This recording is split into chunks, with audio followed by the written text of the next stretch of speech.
5월 18일 금요일 하나님 앞에 올려드렸습니다. 우리 찬송가 269장 같이 부르도록 하겠습니다.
우리 시간에 다 같이 사도신경 하심으로 우리의 신앙 고백을 하도록 하겠습니다. 전능하사 천지를 만드신 하나님 아버지를 위하여 믿사오며 그 외아들 우리 주 예수 그리스도를 믿사오니 이는 성령으로 인도하사 인정과 말씀을 하시고 본디오 빌라에게 고난을 받으사 십자가에 못 박혀 주시고 장사한 뒤 사흘 만에 중자 가운데서 다시 살아나시며 하늘에 오르사 전능하신 하나님 우편한 자 계시다가 저희로서 선저 중별 심판하러 오시라. 성령을 믿사오며 거룩한 공회와 성도와 세례품과 죄를 사하신 것과 몸다에 사는 것과 영원히 사는 것을 믿사옵나이다. 아멘. 참 좋으신 하나님 아버지, 이 시간에 하나님을 예배하는 하나님의 백성들의 삶 가운데 임재하여 주시고 함께하여 주심으로 말미암아 하나님을 살아계심이 우리의 삶 가운데 실제적으로 역사해 주시었고 우리의 삶을 붙들어 주시길 간절히 원하오며 이 모든 예배가 우리의 일상의 삶의 예배까지 이어질 수 있도록 주님께서 역사해 주시길 간절히 원하오며 되어주신 예수님의 이름으로 축복하며 기도드리옵나이다. 우리 찬송가 150장 부르신 후에 하나님 말씀 듣도록 하겠습니다.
요한복음 16장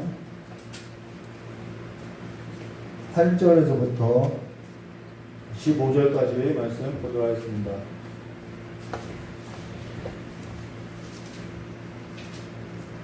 요한복음 16장 10장 8절에서부터 15절까지 보도록 하겠습니다.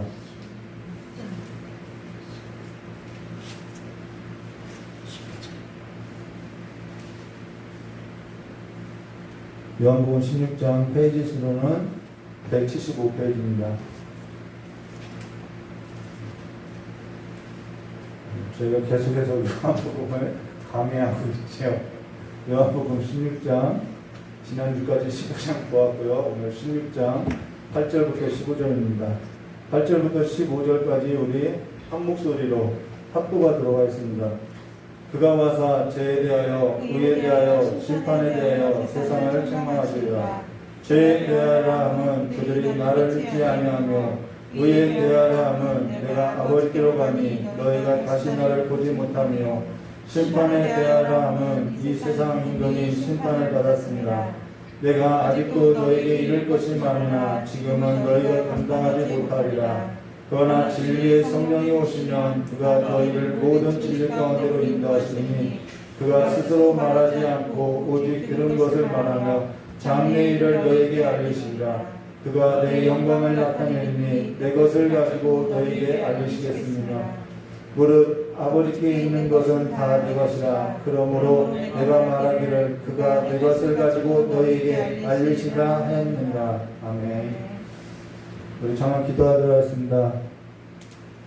참 좋으신 하나님 아버지, 우리의 삶에 있어서 우리의 마음이, 우리의 영혼이 그 하나님의 그 십자가로 우리의 마음을 끌게 하여 주셔서 하나님을 볼 수 있게 하여 주시고 하나님을 바라보게 하여 주시었고, 또한 그 십자가에서 이루어진 하나님의 의로 말미암아 천국 백성 삼아 주시고 하나님의 나라에 있어서 영원한 나라를 소망하게 하셨사오니 이제는 우리가 영원한 나라를 우리의 마음 가운데 간직하고 기억하는 삶으로서 하나님의 백성으로서 살아갈 수 있는 믿음의 용기를 더하여 주시옵고, 날마다 주님과 함께 살아가는 삶이, 그 영적인 삶이 실체로서 살아갈 수 있도록 복을 내려주시길 간절히 원하오며 되어진 예수님의 이름으로 축복하며 기도드리옵나이다. 오늘은 요한복음 16장 1절부터요 15절의 말씀으로 두 가지 유익이라는 제목으로 우리 함께 나누도록 하겠습니다. 성경을 읽다 보면요, 우상숭배와 늘 같이 쓰이는 단어가 있는데 그게 뭐냐면은 음행이라는 것입니다. 근데 사람이 우상숭배를 하는 것은 우상이 신이라서 하는 것이 아니라 자기의 욕구를 우상이라는 것을 만들어 놓고 그 우상에게 투영시킨 것으로 자기의 욕구를 우상이라는 매개물로서 얻고자 하는 것으로서 곧 자기 마음, 자기 만족, 자기 탐심이 우상숭배라는 것이죠. 그래서 자신의 욕구가 투영된 것이, 그래서 그 매개물이 바로 우상숭배로서 요즘은 어떠한 돌이나 그런 것을 가지고 우리가 우상이라고까지 하지 않지만은 정말 보이지 않는 우상들이 너무나도 많지요. 우리의 자신의 욕구를 투영한 어떠한 매개물들이 너무나도 우리 삶에 널려 있다는 것입니다. 근데 그렇게 사람의 욕구를 충족하고자 한 삶은 반드시 무엇과 연결되어 있냐면 성적인 타락과 연결되어 있다는 것입니다. 근데 그렇기 때문에 그 우상숭배는 늘 음란이라는 단어와 같이 쓰이는데, 더 놀라운 것은 성적인 타락한 이 세상을 보고 경악을 금치 못하면서 사람은 정작 세상에 자신의 욕망을 투여하고 살아가는 삶으로 하나님을 알고자, 하나님을 찾고자 갈망하지 않는 것이 더 놀라운 사실이라는 것이죠. 그리하여서 사람들은 피조물에게는 머리를 숙여도 누구에게는 머리를 숙이지 않냐면은 이 모든 것을 창조하신 하나님께는 머리를 숙이지 않는 것으로서 하나님은 우리가 우상으로 삼았던 그 모든 것을 파괴하기까지 파괴하야만 사람은 그제서야 하나님 앞에 머리를 숙인다라는 것입니다. 그만큼 사람이 오만한 존재임을 말해준다는 것이지요. 자, 그래서 사실 음란에 빠져 있는 삶에서도 너무나도 무감각한 사회 구조를 볼 수 있다는 것입니다. 거기에서부터 상처가 나오고 거기에서부터 예민해지는 것을 볼 수 있죠. 근데 사실 저는 지금 불신자를 대상으로 말하는 것이 아니라 그리스도를 믿는다고 하는 신자를 대상으로 말을 하고 있다는 것이죠. 사실 경건이라는 것은요, 무엇을 말하냐면은 거룩함을 말하는데, 요즘은 이 경건에 있어서, 이 거룩함에 있어서 교회가 많이 입을 닫고 있죠. 근데 사실 이 경건이라는 것은 거룩함을 말하는데, 이 거룩이라는 것은 성경 레위기서 11장 45절에 나는 너희의 하나님이 되려고 너희를 애굽 땅에서 인도하는 여호와라. 내가 거룩하니 너희도 거룩할지어다 라는 것으로서 내가 거룩하니 너희도 거룩할지어다 라고 말하고 있다는 것입니다. 바로 거룩함을 말하고 있죠. 구원받은 백성에게 하나님 자신을 계시한 것이 바로 거룩이라는 것입니다. 근데 그 거룩이라는 것은 어떤 도덕이나 물론 그런 것도 내포하고 있어요. 근데 관계적인 이 관계의 용어로서 내가 거룩하니 라는 말은 하나님께서 누구에게 있어서 거룩하다는 말이냐면은 우리를 향하여서 거룩하다라는 것입니다.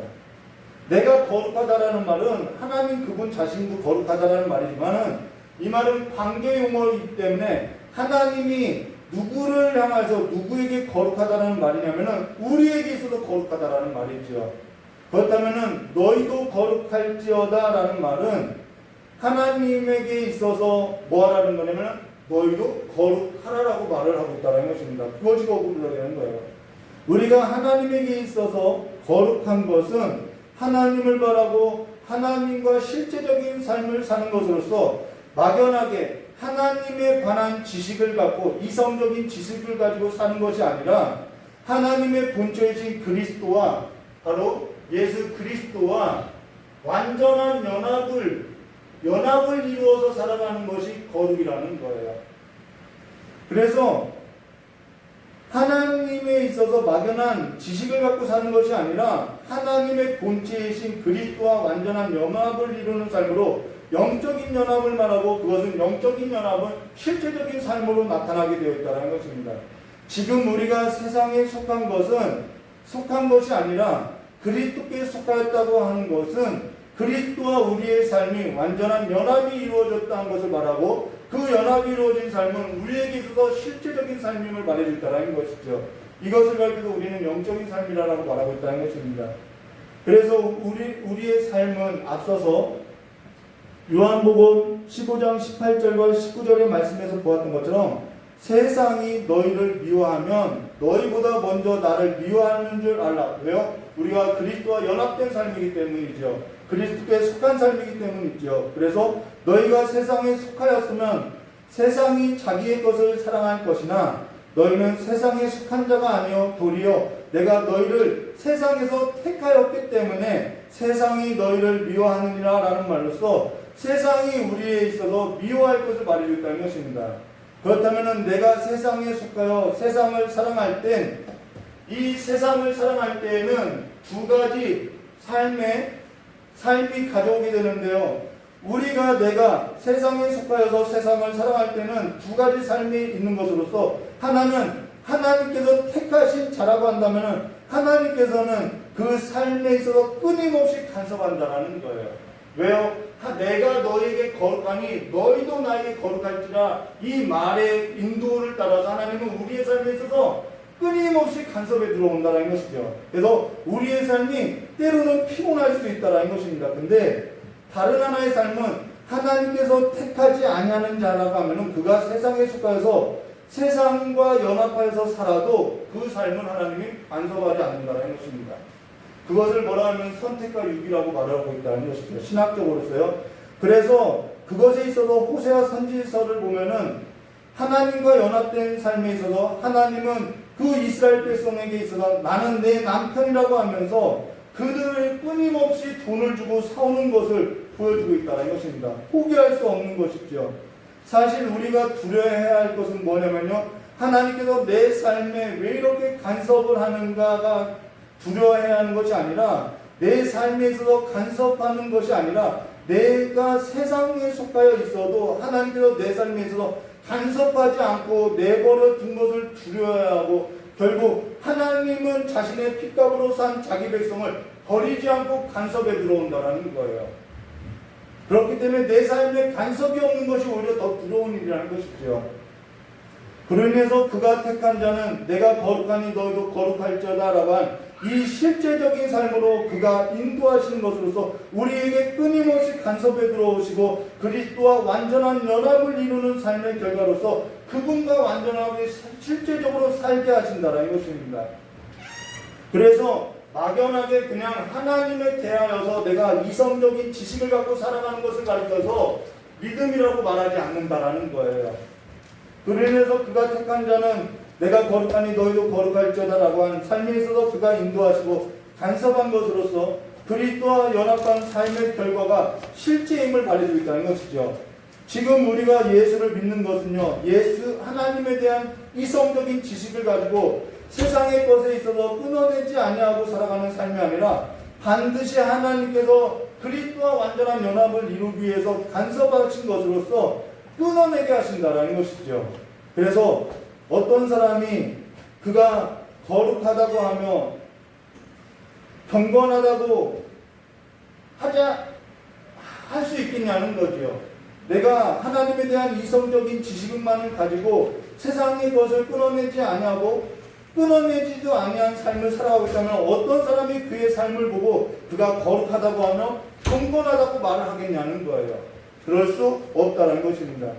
지금 내 삶 속에 하나님께서 간섭하는 것으로서 하나님께서 그리스도와 연합을 이루는 삶이라고 한다면은 하나님께서는 그의 영을 통하여서 영으로 인하여서 우리의 삶에 있어서 실제적으로 내 삶을 인도하는 삶이 있다는 것입니다. 지금 내가 살 곳은 세상과 세상에 속한 것이 아니라 그리스도와 지금 예수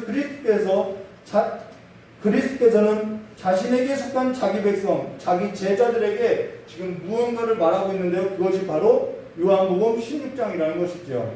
그래서 지금 내가 살 곳은 세상과 세상에 속한 것이 아닌 그리스도로 지금 예수 그리스도께서는 자신에게 속한 자기 백성, 자기 제자들에게 뭔가를 알려주고 있다는 것입니다. 그게 뭐냐면요. 그 일에 있어서 오늘 요한복음 16장 1절 말씀 보시면요. 내가 이것을 너희에게 이름은 너희로 실족하지 않게 하려 함이니 라는 것으로 너희에게 실족하지 않게 하려 함이라는 것은 너에게 실족할 일들이 있다라는 얘기를 말하는 것이죠. 여기서 실족할 일이 있다라는 것을 알려주는 것은 그들이 세상에 속하지 아니한 실제적인 삶으로부터 겪게 된 여러 가지 환난과 박해를 말하는 것으로서 그리스도와 완전한 연합을 이루어서 살아갈 때 실제적으로 겪게 되는 어려움들을 말하고 있다는 것입니다. 그래서 실족하게 될 것을 말하고 있죠. 그래서 그리스도인이 세상 속에서의 즐거움이 아닌 괴로움 가운데서 살아간다는 것입니다. 사실 죄의 몸을 입고 세상의 시험과 유혹에 있어서 괴로운 삶에 있어서 하루라도 속히 이 죄의 몸을 벗고자 그리스도와 연합한 이 완전한 삶을 있어서 정말 간절하게 우리가 소망하게 된다는 것이죠. 이것은 성도에게 있어서 죽음이 가져다주는 유익이라고 말할 수 있다는 것입니다. 근데 아직 하나님께서 남겨둔 삶이 있어서 일상의 삶 가운데서 하나님께서 우리에게 가져다 주신 일반적인 은총 가운데서 우리는 주님이 다시 오실 것을 소망하며 한날의 괴로움은 한날의 괴로움으로 족하며 그 괴로움마저도 짊어지고 그리스도 안에서 내게 주어진 삶에서도 우리는 즐거이 살아가고 있음을 말했다는 것입니다. 근데 우리가 하나님을 믿고 사는 일에 있어서 하나님에 대한 이성적인 지식만을 가지고 하나님을 믿고 사는 일을 보고 전혀 하나님과 같이 사는 삶을 보여주지 못하고 있는 것은 하나님을 믿고 사는 일이라고 하는 것이 그냥 단지 하나님에 대한 이성적인 지식을 갖고 살아가는 삶이기 때문이라는 것이죠. 이거는 이성적인 지식이지 하나님께로부터 온 영적인 지식이 아니라는 것입니다. 그러하기 때문에 하나님을 믿고 사는 것이 하나님에 대한 이성적인 지식이 아닌 영적인 지식은 그 실제적인 삶으로서 우리를 인도하는 것으로서 그리스도와의 완전한 연합으로서 실제 삶을 살아가게 한다는 것이죠. 그 삶으로 인해서 우리 2절 말씀 보시면 이렇게 말씀하셨죠. 사람들이 너희를 출교할 뿐만 아니라 때가 이르면 무릇 너희를 죽이는 자가 생각하기를 이것이 하나님을 섬기는 일이라 하니라라는 것으로서 실질적인 바퀴가 올 수밖에 없음을 말해줬다는 것입니다. 자, 예수님께서는 너희가 나에게 속하여서 나와 연합을 이루어서 살면은 세상이 너희를 미워하기 때문에 어떻게 된다라는 걸 너희가 실족할 거라고 이야기하고 있어요. 근데 그 실족하게 되는 일이 뭐냐면 두 가지인데요. 하나는 너희가 출교를 당할 것이고 너희가 죽임을 당할 거라고 순교를 당할 것을 말해주고 있다는 것이죠. 이것이 실질적인 방패죠. 근데 이 일에 있어서 하나는 출교인 것으로서 이때 당시에 유대 사회에서 해당으로부터 출교 명령이 떨어지면요, 사실 출교를 당하는 일은요, 뭐 그냥 교회 안 나오는 정도를 말하는 것이 아니라 저주를 선언하고 사망을 선고하는 일이라는 것입니다. 유대 사회에서 출교가 되면은 그냥 단순히 해당에 나오지 못하는 것이 아니라 부정한 자라고 낙인이 찍히고 부정한 자와는 어떠한 거래도 하지 않는 유대 사회의 풍습이 있다는 것이죠. 그렇기 때문에 심지어 거지도 부정한 자라고 낙인 찍힌 자에게는 손을 피지 않는다라는 거예요. 도움을 구하지 않는다라는 거예요. 그 정도로 출교를 당하는 일은 그 사회에서 정말 부정한 자로 살아갈 수 없음을 말해줬다는 것입니다. 근데 거기서 끝나는 것이 아니라 부정한 자는 만지는 것도 모든 것도 부정하게 되는 것으로서 그의 집이나 그의 가족이나 그의 가축이나 모든 것이 부정한 것으로서 간주하여서 목숨에까지도 위협이 되고 있다는 거예요. 그리고 그들은 혼인도 할 수 없는 것으로서 어떠한 사람이 그 부정한 가정에 출교당한 자와 혼인을 하겠냐는 거죠. 근데 그 혼인의 문제는 단순한 혼인의 문제가 아니라 하나님께서는 약속한 자손을 혼인을 통하여서 허락하신 것으로서 혼인을 할 수 없다는 것은 하나님께서 약속한 자손을 얻을 수 없는 것으로서 하나님께 저주를 받은 자가 간주되는 것으로서 그 일이 수치가 되고 부끄러움이 되었다는 것입니다. 완전히 사회에서 더 이상 살 수 없는 것을 말해줄게요. 그리스도와 연합해서 살아가는 삶이 왜 이렇게 이러한 어려움 가운데 실족할 일들이 있느냐라고 지금 말해주고 있다는 것입니다. 예수를 믿는다는 것은 예수와 연합한 영적인 삶으로서 실제 삶을 말하며 하나님에 대한 이성적 지식만을 가지고 사는 것이 아니라 영적인 지식으로서 내 삶에서 실질적인 핍박이 올 것을 말해주고 있다는 거예요. 그러나 아가서 5장 6절 말씀해 보시면 이렇게 말씀하죠. 너는 나를 도장과 같이 마음에 품고 도장같이 팔에 두라. 사랑은 죽음보다 강하고 질투는 술같이 잔인하며 불길같이 일어나나니 그 기세가 여호와의 불과 같으니라 라는 말로서 사랑은 정말 죽음보다 강한 것이 아니라 정말 죽음보다도 더 강하다라는 것입니다. 그로 인해서 출교할 뿐 아니라 때가 이르면 무릇 너희를 죽이는 자가 생각하기를 라고 말한 것으로서 실제적으로 죽임을 당하는 자들도 있었다라는 것이죠. 근데 조금 이해하기 어려운 말이 있는데요. 여기서 무슨 말이냐면요. 이들이 출교를 하고 이들이 죽이기까지도 하는데 그들이 뭐라고 하면은 이것이 하나님을 섬기는 일이라 하리라 라고 말을 하고 있다는 것입니다. 근데 여기에서 이것이 하나님을 섬기는 일이라 하리라 라고 한 이 섬기다라는 말은 예배하다라는 말로서 이들은 이것이 예배하는 것이고 하나님을 섬기는 일로 생각하고 있다는 거예요. 며칠 전에 이 이야기를 여러분에게 이해를 돕기 위해서 하나의 비유를 들면요. 며칠 전에 대면 예배를 자제할 것에 있어서 어떤 목사님이 이렇게 글을 써서 본인의 교회에 이렇게 글을 붙여놨는데 그 글에 있어서 어떤 사람이 폭행한 일이 있었다는 것입니다. 그들은 그것이 뭐한 거예요? 하나님을 섬기는 일이라고 그런 일을 했다는 것이죠. 또 한 번은 어떤 부목사님이 개척을 했는데 담임 목사가 성도를 빼간다고 강대상에서 설교를 해서 근데 성도 빼간 거 아니었거든요. 근데 거짓말을 해서 성도들을 선동해서 그 개척한 부목사를 죽이고 싶다고 해서 성도 중 일부가 실제로 그 부목사님을 죽이고자 칼을 들고 찾아간 적도 있다는 거예요. 근데 그들은 그것이 뭐 하는 거예요? 하나님을 섬기는 일이고 하나님을 예배하는 일이라고 생각하고 있다는 것이죠. 근데 죄 없이 그러한 형태적인 신앙이 있었던 것으로서 하나님을 섬기며 하나님을 예배하는 일에 있어서 자칭 이것이 하나님을 섬기는 것이고 예배하는 것이라고 하면서 언어적으로 폭력을 행사했던 것으로 하나님에 대하여서 실질적으로 살아가는 것이 아니라 하나님에 대하여서 그 이성적 지식만을 가지고 잘못된 열정을 가지고 살았던 적이 있더라는 거예요. 그것이 무엇으로 나타나냐면 폭력이라는 것으로서 나타난다는 것입니다. 잘못된 열정이지요.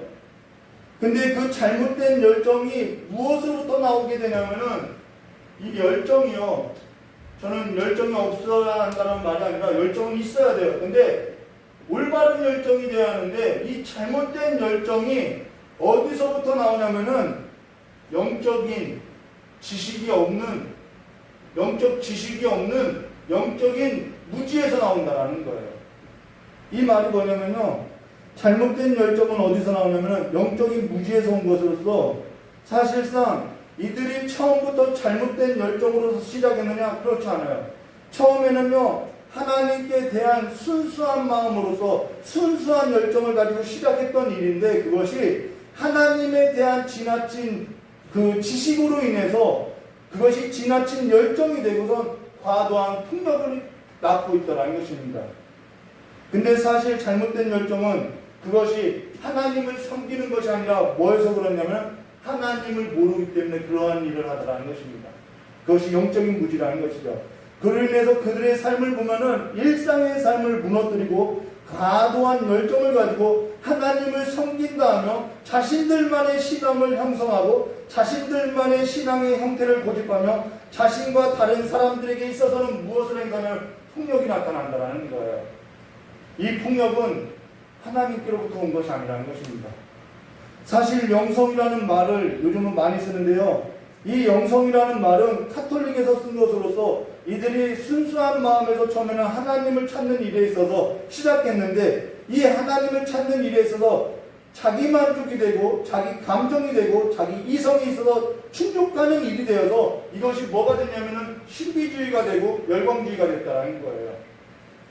그것이 바로 영성운동이었다는 것이죠. 근데 이러한 모든 유형의 신앙의 형태가 사실 어디서부터 온 것이냐면은 하나님을 알지 못하는 것에 왔다는 것입니다. 그래서 3절 말씀에 이렇게 말씀하었죠. 그들이 이러한 일을 하는 것은 아버지와 나를 알지 못함이라 라고 말한 것으로서 영적인 무지를 말하고 하나님의 말씀을 가진 자라고 하지만 사실상 그들은 하나님의 말씀에 대해서는 무지한 자였음을 말해주는 것입니다. 영적인 무지는 두 가지로 나타나는데요. 이 영적인 무지의 삶에 있어서는 반드시 두 가지 형태가 있는데요. 하나는 하나님을 알지 못하고 하나님을 알려고도 하지 않고 자기 신앙의 형태만을 유지한다라는 거예요. 또 다른 하나는 하나님을 이성적인 지식만으로 알고 자기 만족과 자기 감정에 충실한 것으로서 자기 신앙의 형태에 빠져서 사실상 양극단으로 치우치는 신앙을 보여주고 있다는 것이죠. 그래서 하나님을 예배한다라는 그 예배도 어떠한 예배가 되면 자기 만족하면은 자기 감정에 취하면은 그것이 하나님을 예배했다라고 이야기하는 거죠. 그런데 그것이 하나님을 몰라서 그렇게 한다라고 이야기한다는 것입니다. 그렇기 때문에 영적인 무지는 양극단으로서 나타나는 것으로서 하나는 하나님께 대해서 관심이 없어요. 관심 없는 신앙으로 나오고요. 다른 하나는 반대의 경우로서 하나님에 대한 자기 자신의 그 지식과 자기 자신의 만족에 의한 자기 신앙으로서 이 두 개 다는 다 자기 신앙의 형태라는 것입니다. 그래서 하나님과 일상의 삶 속에서 내가 거룩하니 너희도 거룩할지어다 라고 한 하나님의 말씀에 있어서 실제적인 삶에 있어서 살아내지 못하고 있는 것을 보여주고 있다는 것이죠. 그래서 이 양극단에 있는 사람들은 어떠한 말을 하냐면요. 하나는 뭐 저렇게까지 믿어야 하냐고 말을 하고요. 하나는 그렇게 믿어서 되겠느냐라고 이러한 자기 신앙 형태가 있다는 것입니다. 그로 인해서 4절 말씀에 보시면요. 이렇게 말하죠. 오직 너에게 이 말을 한 것은 이건 이제 제자들에게 가르치는 말이죠.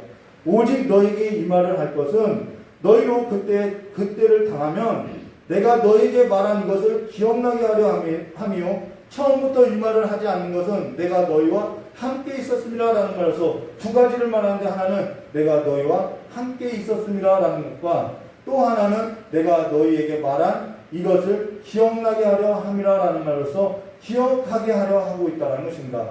그런데 그 기억하게 하려는 것이 뭐냐면은 바로 5절과 6절의 내용이라는 것이죠. 그 5절의 내용을 보면요, 지금 내가 나를 보내신 이에게로 가는데 너희 중에서 나더러 어디로 가는지 묻는 자가 없고 라고 말한 것에서, 지금 예수님께서는 자기 자신을 보내신 하나님께로 갈 것을 말하는데, 어떠한 사람 한 사람도 예수님께서 가시는 길에 있어서 어디로 가는지 묻는 자가 없다라고 이야기하더라는 거예요. 근데 사실 우리가 앞서 보았던 것처럼 제자들이 예수님께로 자꾸 예수님 어디 가냐고 물었다라는 것입니다. 요한복음 13장 36절의 말씀에 보시면 시몬 베드로가 이르되 주여 어디로 가시나이까? 예수께서 대답하시자 내가 가는 곳을 내가 지금은 따라올 수 없으나 후에는 따라오리라 라고 한 것으로서, 이들은 예수님이 자꾸 어디로 간다고 하니까 물어왔다라는 거예요. 묻지 않은 것이 아니라는 것입니다. 근데 그러면은 어째서 예수님께서는 너희 중에 나더러 어디로 가는지 묻는 자가 없고라고 5절에 말을 하느냐? 이는 서로에 뭐가 있다는 걸, 틈이 있다는 것이죠.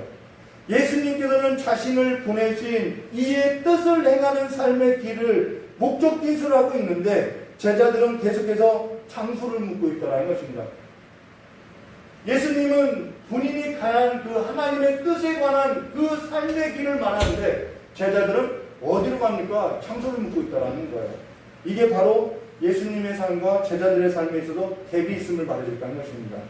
근데 6절 말씀에 이렇게 말하죠. 도리어 내가 이 말을 함으로 너희 마음에 근심이 가득하였도다 라는 말로서, 제자는 예수님께서 한 말에 있어서 어디로 가시나이까 라는 것은 이들의 마음에 무엇이 있냐면은, 어떠한 기대가 있었느냐 하면은, 예수님께서 이제는 예루살렘으로 가실 것인데, 그가 예루살렘에 가면은 뭐 한다면 내가 한 자리 얻겠다라는 이러한 기대가 있었다라는 거예요.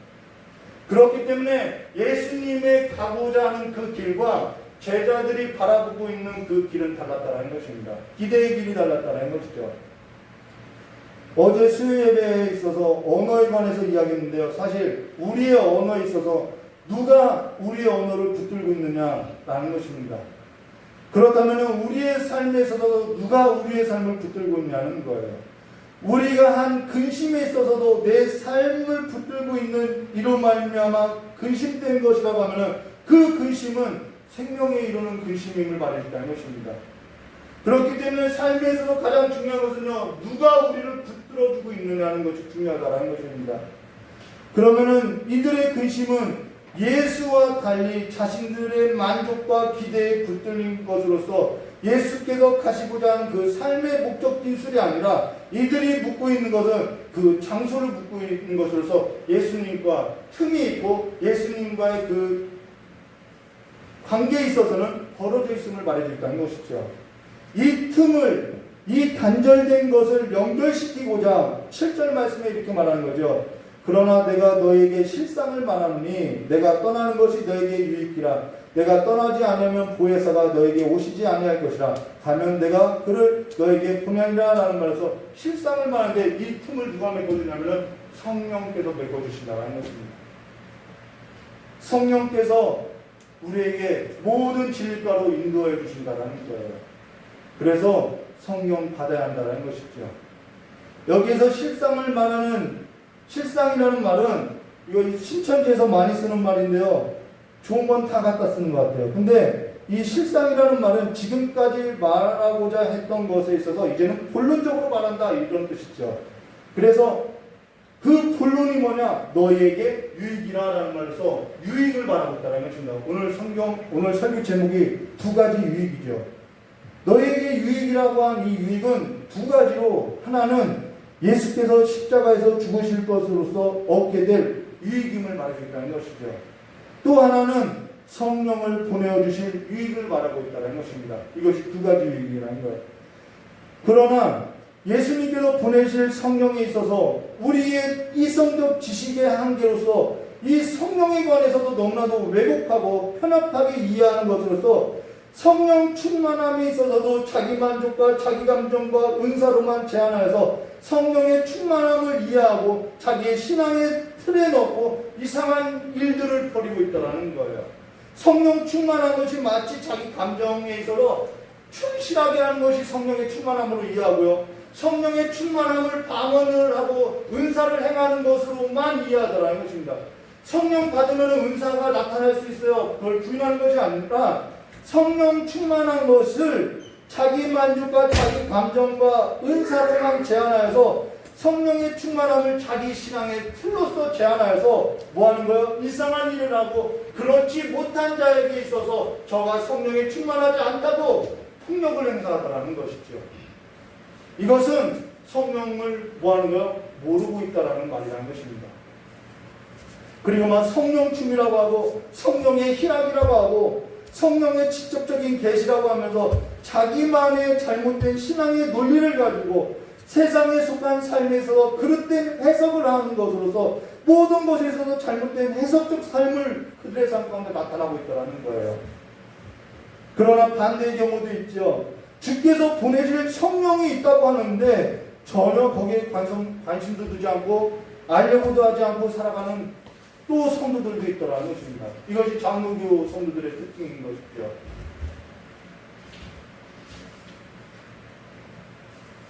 그리하여서 예수를 믿고 사는 것도 세상에 가져다주는 우리에게 있어서 유익은 뭐냐면 예수께서 십자가에 죽으신 것으로 말미암아 주어진 유익과 성령을 보내주신 유익, 이 두 가지 유익을 말하는데 뭐라고 이야기하면 예수 믿고 사는 것도 세상이 가져다주는 유익과 같은 것으로서 삶을 해석하는 것으로서 예수 믿어도 세상에 속하여 세상의 시험과 유혹이 없는 그러한 어떠한 형통한 삶을 바라고 그러한 연합된 삶으로서 세상과 연합된 자아같이 자기 만족 가운데서 살아가는 것이 유익으로서 이해하고 있더라는 거예요.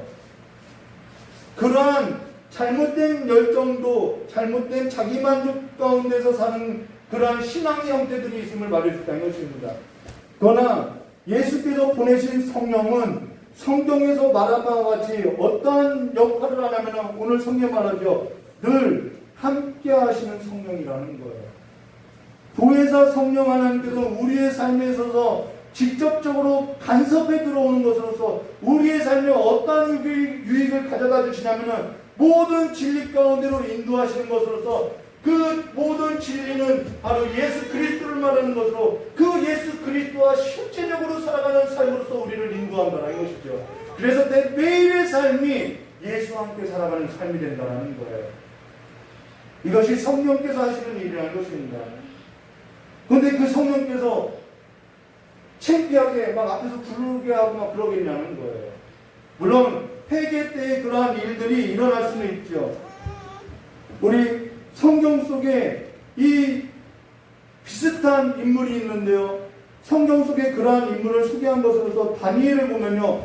다니엘은 그 세상의 풀무불과 같은 역사 속에서 다니엘서 1장 8절과 9절의 말씀에 보시면은 다니엘은 뜻을 정하여 왕의 음식과 그가 마시는 포도주로 자기를 더럽히지 아니하리라 하고 자기를 더럽히지 아니하도록 환관장에게 구하니 하나님이 다니엘로 하여금 환관장에게 은혜와 긍휼을 얻게 하신지라 라는 말에서 그가 그리스도께 하나님께 뜻을 두고 살 것을 말하고 있는데 그 이후에 그의 삶은요. 다니엘서 4장 8절과 9절에 9절 말씀 보면요. 바수장 벨데사사라 이게 다니엘이죠. 내 안에는 거룩한 신들의 영이 있은즉 어떠한 은밀한 것이라도 내게는 어려울 것이 없는 줄을 내가 아노라. 내 꿈에 본 환상의 해석을 내게 말하라라는 말로서 다른 사람이 그를 보아도 그가 하나님의 영으로 충만한 사람인 줄 알았다라는 거예요. 그리고 다니엘서 5장 14절에도 내가 내게 대하여 들은즉 내 안에는 신들의 영이 있으므로 내가 명철과 총명과 비상한 지혜가 있다 하도다라는 말에서 그가 그 안에 하나님의 영으로 말미암은 명철함과 총명함과 그 비상한 지혜가 있다라는 것으로서 주변 사람들도 그가 하나님의 사람이라는 것을 인식하였다라는 것이죠. 우리가 성령이 오셔서 하시는 일이 뭐냐면은 예수 그리스도와 함께 살아가는 그 삶에 있어서 정말 명철함과 정말 총명함과 지혜 있는 삶으로서 그 일상의 삶을 나타내고 있음을 말해줬다는 것입니다. 성령이 늘 함께 하시는 삶이라고 이야기하고 있다는 거예요.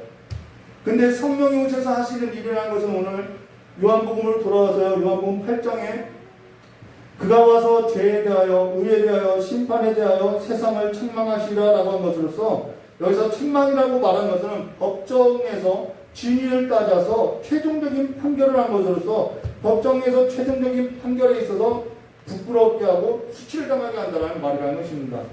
그것이 뭐냐면요. 그 일에 있어서 9절 말씀 보시면 이렇게 하죠. 죄에 대하여 함은 그들이 나를 믿지 아니하며 라는 말로서 죄가 뭐냐면요. 도덕과 윤리와 세상의 그 가치 기준을 말하는 것이 아니라 예수 그리스도를 믿지 않고 살아가는 것이 죄라는 것입니다. 거기로부터 모든 죄의 증상이 나타나는 것으로서 부도덕하고 불법적인 것이 나타난다는 거예요. 그런데 우리가 앞서 보았던 것처럼 주께서 우리를 붙들지 않으면은 우리의 언어이든 우리의 삶이든 아무 유익도 없고 아무 쓸모도 없는 것으로서 부끄러움을 당하는 삶이라는 거예요. 우리가 살아갈 수 있는 것은 우리의 근간을 주님께서 우리를 붙들어 주시기 때문에 우리가 살아갈 수 있다는 것입니다. 그러고 10절에 의에 대하라 하면 내가 아버지께로 가니 너희가 다시는 나를 보지 못함이라 라는 것으로서 그리스도께서 아버지께로 가신 것은 예수님께서 십자가에서 죽으신 것을 말하는 것으로 세상의 모든 의라고 하는 것이 심판을 받게 되고 부끄러움을 당할 것을 말해주고 있다는 것입니다. 자, 이 말을 좀 이해하기 쉽게 얘기하면요. 그냥 들어보시면 될 것 같아요.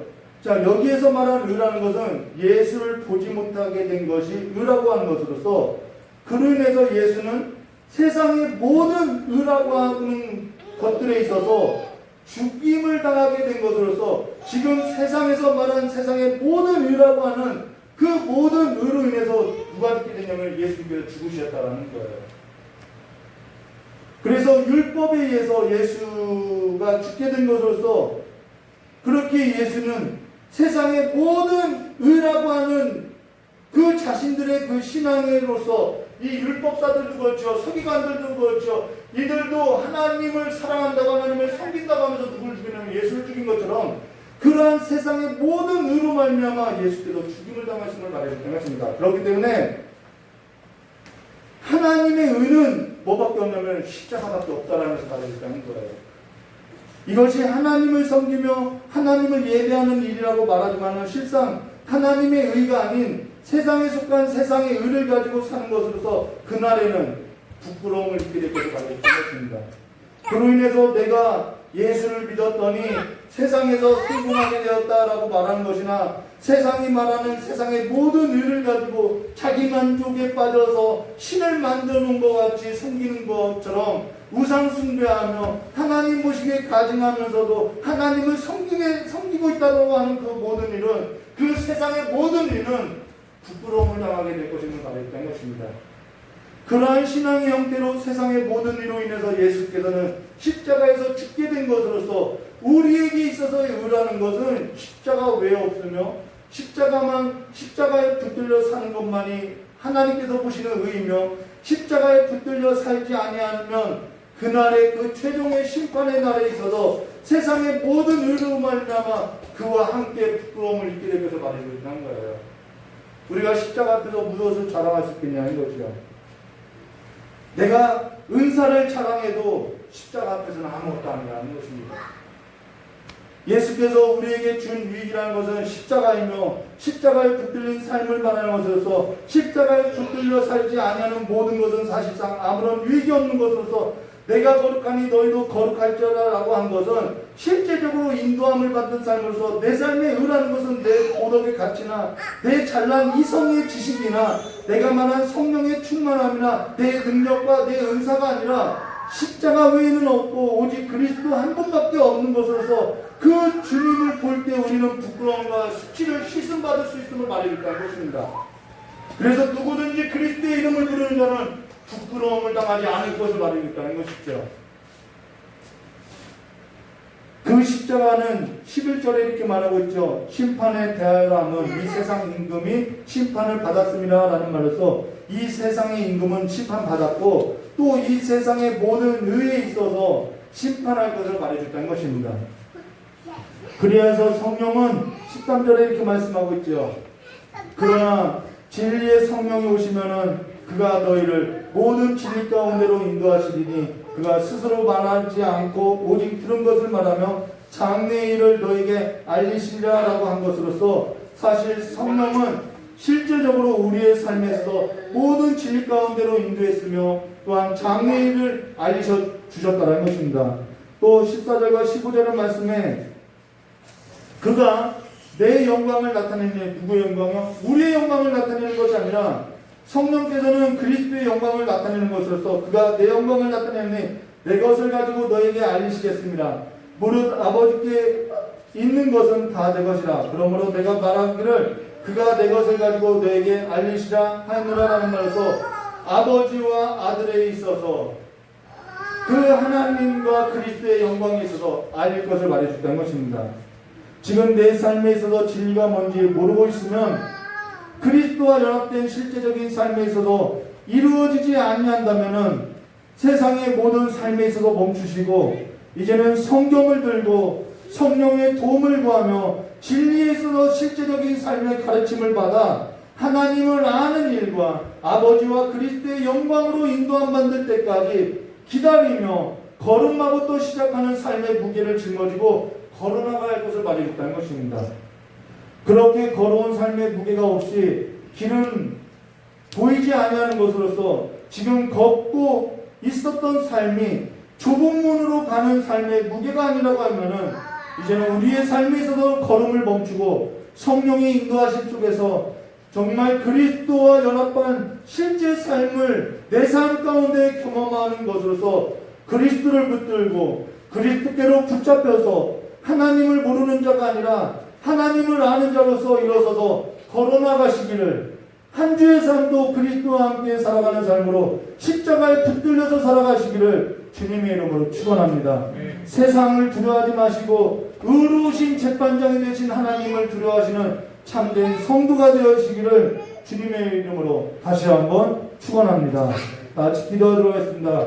참 좋으신 하나님 아버지, 주님께서 우리에게 두 가지 유익을 주셨는데 십자가에서 그 몸을 찢으심으로 말미암아 우리를 깨끗하게 하시고 우리를 의롭다 하시고 우리를 하나님의 백성 삼아 주셨는데 우리가 하나님을 뵙지 못하고 하나님을 알지 못하여서 하나님께서 또 우리 안에 성령을 보내서 진리 가운데 인도하시고 장래 일에 있어서 나타내 보여주시고 이제는 하나님의 영광 가운데 살게 하셨사오니 이제는 우리의 모든 삶이 하나님의 영광 가운데 인도함 받는 거룩한 삶의 길을 가는 거룩한 성도가 될 수 있도록 복을 내려주시길 간절히 원하오며 기도하신 예수님의 이름으로 축복하며 기도드리옵나이다. 우리 다같이 찬송 한 장 부르신 후에 깨달은 말씀 붙잡고 기도하도록 하겠습니다.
깨달은 말씀 붙들고 다 같이 기도하도록 하겠습니다. 십자가를 붙드시고 십자가에 붙들린 인생이 되시기를 주님의 이름으로 축복합니다.